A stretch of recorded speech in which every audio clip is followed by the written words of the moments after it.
All right, Browns fans, strap in. Because I've got to be real with you. This one hit me sideways. I mean, completely blindsided. The Cleveland Browns just pulled off a move nobody, and I do mean nobody, saw coming. Joe Flacco, the veteran leader, the guy who brought calm and stability to this locker room last season, the one who helped keep this team afloat. Yeah, he's packing up and heading south, to Cincinnati. You heard me right. Joe Flacco is officially a Bengal now. And here's the part that really hits. Shedeur Sanders didn't find out from Twitter, didn't get a notification from ESPN. None of that. He found out straight from Joe himself. Just imagine that for a second. Shedeur's processing that in real time. One of his mentors, one of the few veteran voices in the quarterback room, just up and leaves. His reaction? Dang, that happened quick. That was crazy. And you can picture it, right? That split-second shock. Realizing someone who guided you, someone you trusted in that chaotic quarterback room, is suddenly gone. And I've got to give it to Shedeur. The kid's young, sure, but he gets it. He understands this league moves at lightning speed, and everybody's carving out their own path. He even said, everybody has their own destiny and their own plans they have in life. I'm just happy for him. That's maturity that goes beyond his years, and if you watch him on film, you see it in his calm, his confidence, and his mental preparation. Let's build a totem pole together. Smash like, subscribe, and comment. If this video hits 2,000 likes, that means we're beating the Pittsburgh Steelers. Let's make it happen. Now, let's pivot to something that's got Browns fans absolutely losing it online right now. The Dillon Gabriel situation. Insider Mary Kay Cat went off after the ugly Vikings loss, calling out the Browns coaching staff for benching Shedeur Sanders in favor of Gabriel. Her words, "You don't bench your most talented quarterback to protect feelings." That's sabotage, plain and simple. And if you scroll through Twitter right now, it's pure chaos. Mary Kay's blunt assessment? Dillon Gabriel straight up couldn't finish the job. And honestly, watching the game, I can't argue. He was conservative, safe, almost painfully so. Checkdowns here, 5-yard passes there. It worked against Minnesota in the short term. But defenses adjust, and every NFL coordinator across the league will be watching that film saying, okay, we can force Dillon off his spot, make him throw into coverage, make him uncomfortable. That's where the cracks show. That's reality. I don't mean to pile on the kid unnecessarily. Gabriel's a solid young quarterback. He's smart, he works hard, he came from a good college program. But being solid isn't enough in Cleveland right now. Not when the Browns drafted a quarterback with real franchise potential in Shedeur Sanders and are keeping him on the bench. That's the part that drives fans insane. Think about it. Shedeur Sanders has been tested at the highest level in college, facing pressure, making throws into tight windows, leading fourth-quarter comebacks. And he's sitting there while Dillon Gabriel plays conservatively, throwing checkdowns like he's ordering plain chicken at a 5-star restaurant. Technically edible, but come on, where's the excitement? Where's the fire? Where's the take-over-the-game mentality? And that's exactly what Browns fans are screaming about online. Comments are flying. Can Dillon Gabriel throw more than 5 to 10 yards? And people aren't joking. The deep ball isn't there. The anticipation throws aren't there. The game-changing plays aren't there. What's left? Just enough to keep the game somewhat competitive, but not nearly enough to inspire confidence. Here's the thing. It's not just casual fans throwing shade. Mary Kay Cat has been covering this team for decades. She knows what's going on behind closed doors. When she says Dillon couldn't finish the job, it's not hot take noise. That's insider knowledge, and it speaks volumes about what's really happening in that quarterback room. Meanwhile, Shedeur's sitting there, watching. And you know he's paying attention to all this. The fan support, the media chatter, the social media chaos. Champions notice that stuff. They remember who believed in them when the organization didn't. That's the kind of fire that can turn a player from great to unstoppable once he finally gets his shot. So what happens next? Here's my take. Cleveland gives Dillon maybe 1 or 2 more starts. If we see the same conservative checkdowns, the same limited vision, the inability to take over games, it's over. They'll have no choice but to make the switch. And when Shedeur finally gets in there, that's when we see what this Browns team can really be. Because make no mistake, the talent is there. The weapons on offense, the playmakers on defense, it's all there. What's missing is the quarterback who can elevate everyone, who can make the throws that change games, who can carry this franchise forward. Shedeur Sanders is that guy. Browns fans know it. Analysts know it. And deep down, the coaching staff knows it too. They're just waiting for the right moment. But sometimes, waiting isn't enough. Sometimes, you've got to rip the Band-Aid off and let your best players show out.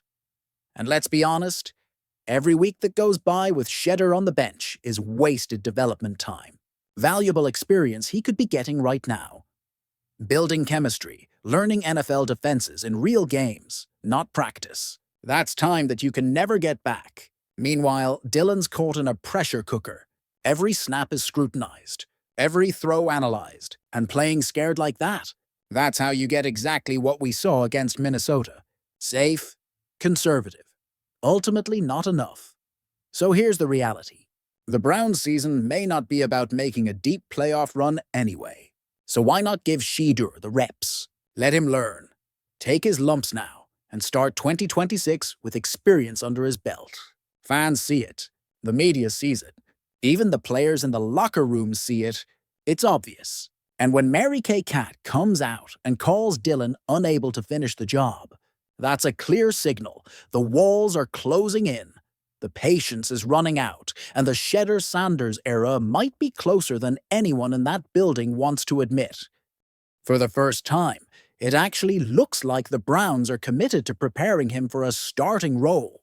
I mean, not just in theory. They're actively working to clear away the noise, the chatter, the doubts swirling around his name. They want a Shedeur stepping onto that NFL stage without baggage, without anyone questioning whether he belongs. And let me tell you, that's huge. While Dylan Gabriel's spot with the team still has questions hanging over it, the insiders I've been talking to, they're confident. Shedeur's moment is coming, and when it hits, it's going to be a game changer. Here's what's fascinating. This narrative isn't coming from Dion. It's not a fan theory. It's coming straight from the Browns themselves. And that's what's so intriguing. Because whenever the Browns leak anything about Shedeur Sanders, even if it's well-intentioned, it tends to backfire. The idea is to reassure the Shedeur fan base, to tell them, hey, we see him. We're ready. And this time, the message is crystal clear. Shedeur is no longer being held back. The team is gearing up for his return, laser-focused on maximizing his talent, both on and off the field. They know the impact he can make, not just as a quarterback, but as a leader, as a playmaker, as someone who can shift the momentum for this franchise. Now, here's where it gets really interesting. Analysts and insiders are noticing a subtle shift in the conversation. Suddenly, criticism of Shedeur is replaced with cautious optimism. Praise is replacing doubt. And the timing? Perfect. Jimmy Haslam has been consistent all along. Both rookies would get a chance to play. But now it feels like the front office is making sure the story is their story. They're controlling the narrative before the headlines get messy, before frustration builds. We're going to play your guy, they're saying. Just be patient. And honestly, if you've followed this franchise for any length of time, you know, patience has to be measured in weeks, not days. Meanwhile, Dylan Gabriel's spotlight is starting to wobble. After the ugly loss to the Vikings, 21-17, last drive, last play, the scrutiny intensified. Mary Kay Cat wasn't holding back. She highlighted Gabriel's struggles to close out the game, pointed out that while he threw 2 touchdowns, when it mattered most, he faltered. And suddenly, the idea of bringing Shedeur in as at least QB2 to apply some pressure, it's back on the table. The conversation is shifting because, let's be honest, the game revealed cracks. When the heat came on, Dylan couldn't deliver, and Mary Kay was right there to call it out. And here's the kicker. Dylan had already made his intentions clear before the game. He'd gone on social media, taking subtle shots at distractions and implying he wasn't worried about outside noise. He said being a leader meant putting the team first, not chasing the spotlight. But when push came to shove, those words didn't match the performance. The Browns came this close to a win, yet Gabriel couldn't carry them across the finish line. And that's when the narrative pivot starts to make sense. It's not just Mary Kay Cat anymore. Analysts are joining the conversation, questioning Gabriel's poise under pressure. Rex Ryan. Yes, that Rex Ryan, the same guy who once criticized Shedeur for not putting in enough work, is now publicly suggesting Sanders should at least be considered as a backup. Think about that. This isn't random commentary. This is a signal. The organization is signaling to fans, to analysts, to the league. Shedeur Sanders is ready.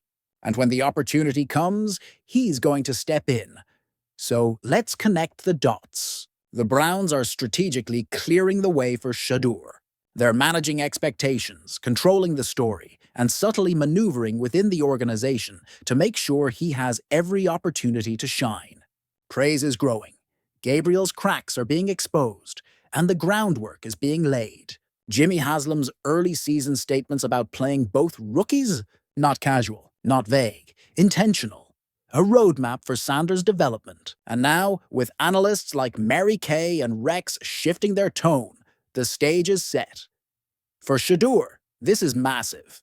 We're not talking about being ready for the future. We're talking about the team actively creating conditions for him to prove himself, to show the league what he can do. The Browns are investing in him, planning for him, building the narrative so that when he steps on that field, it's on his terms. And make no mistake, that's the kind of move that can define a franchise. So here's my question to you, fans. Is Shedeur Sanders really the future of the Cleveland Browns? Or is all of this part of a bigger strategy to push Dylan Gabriel, to light a fire under him? Do you think the Browns are setting Shedeur up for success? Or is there a risk this could backfire if Gabriel finds his rhythm? How do you feel about the subtle shift in narrative? Shedeur praised, Gabriel questioned. Is it fair to bring Shedeur into the conversation this early, or should the team ride it out with Gabriel a bit longer? Drop your thoughts in the comments, because this is the conversation we need to have. And trust me, as the season unfolds, every move, every snap, every call will tell us exactly how this story ends. But one thing's for sure, Shedeur Sanders' time is coming, and when it does, you won't want to blink.